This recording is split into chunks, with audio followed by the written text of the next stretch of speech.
Hello student, अब हम लोग सीखेंगे एक्सरसाइज नंबर 7.1 का पांचवा क्वेश्चन हमारा दिया गया है। किसी कक्षा में 4 मित्र बिंदुओं ए बी सी और डी पर बैठे हुए हैं और इसका ये फिगर बना हुआ है।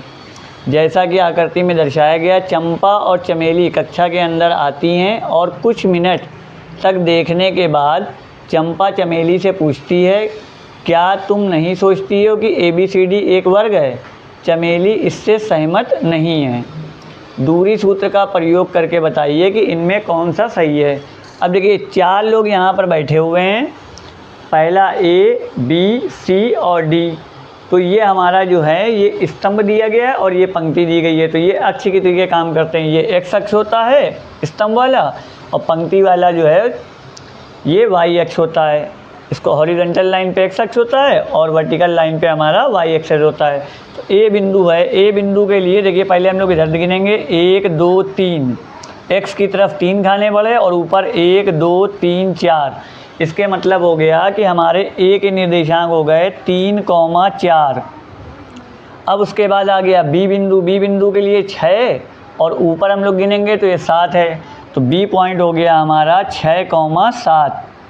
इसी तरीके से C वाला है 9,4, 9 और ऊपर गए 4 खाने, 9,4।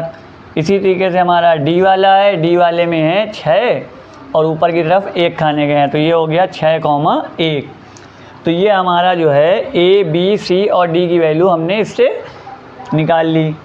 अब हम लोग जो है दूरी सूत्र का प्रयोग करेंगे। दूरी सूत्र के लिए देखिए वर्ग बताना है। वर्ग उसे कहते हैं जिसकी चारों भुजाएं बराबर होती हैं और दोनों विकर्ण भी बराबर होते हैं। तो 6 चीज़ें हम लोग को निकालनी पड़ेंगी। देखिए, सबसे पहले हम लोग निकालेंगे AB के लिए हमारा फार्मूला होता है, रूट वाला है x2 - x1 का whole square plus y2 - y1 का होल स्क्वायर। अब जब AB निकालने हैं तो A और B के निर्देशांक लेंगे, कोऑर्डिनेट।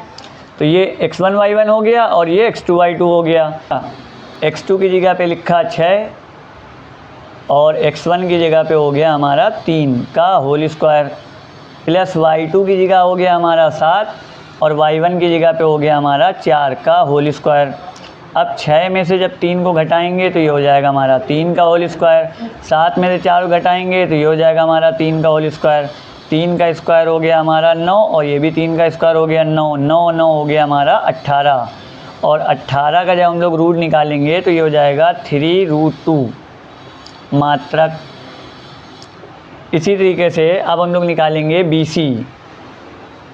जब BC निकालेंगे तो फार्मूला हमारा यही रहेगा।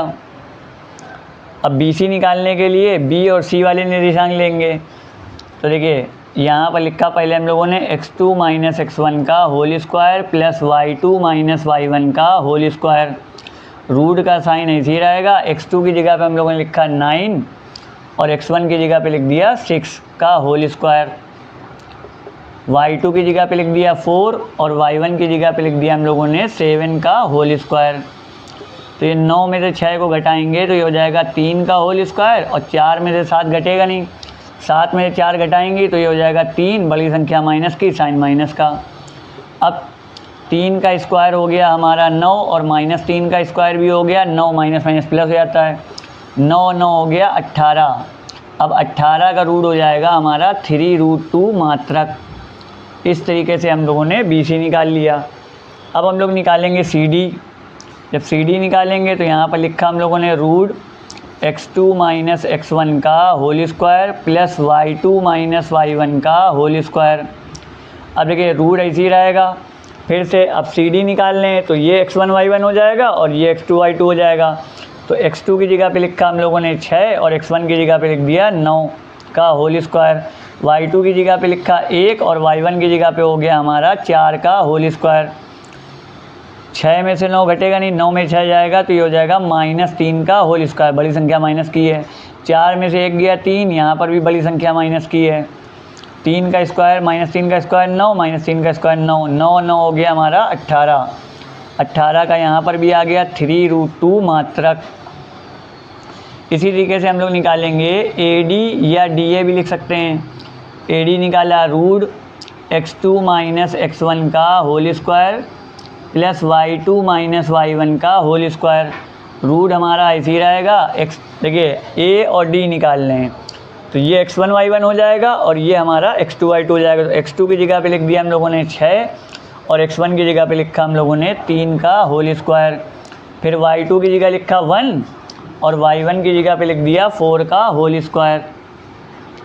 अब देखिए 6 में से 3 जाएगा तो ये हो गया 3 का होल स्क्वायर और 1 में से 4 घटाएंगे तो ये हो जाएगा -3 का होल स्क्वायर।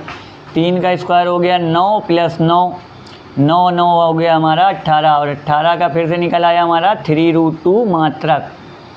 अब देखिए चारों भुजाएं तो बराबर आ गई हमारी, 3√2 मात्रक, 3√2 मात्रक, 3√2 मात्रक, 3√2 मात्रक। अब लेकिन ये कैसे पता चलेगा कि वर्ग है, तो उसके लिए हमको विकर्ण निकालना पड़ेगा, क्योंकि समचतुर्भुज की भी चारों भुजाएं बराबर होती हैं लेकिन विकर्ण बराबर नहीं होते हैं, और वर्ग के चारों भुजाएं भी बराबर होती हैं और विकर्ण भी बराबर होते हैं। अब हम लोग निकालेंगे विकर्ण AC के लिए फार्मूला लगाया रूट x2 माइनस x1 का whole square plus y2 minus y1 का होल स्क्वायर। रूट हमारा इसी रहेगा।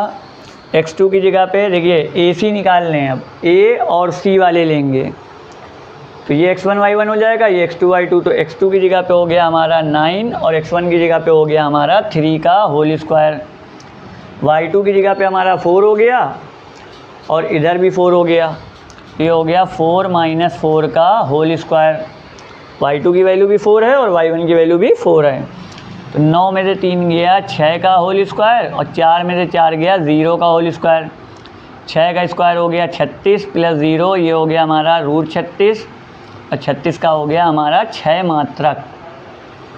इसी तरीके से हम लोग निकालेंगे अब BD। जब BD निकालेंगे तो फार्मूला पहले लगाया हम लोगों ने, BD के लिए लगाया रूट x2 माइनस x1 का whole square plus y2 minus y1 का होल स्क्वायर।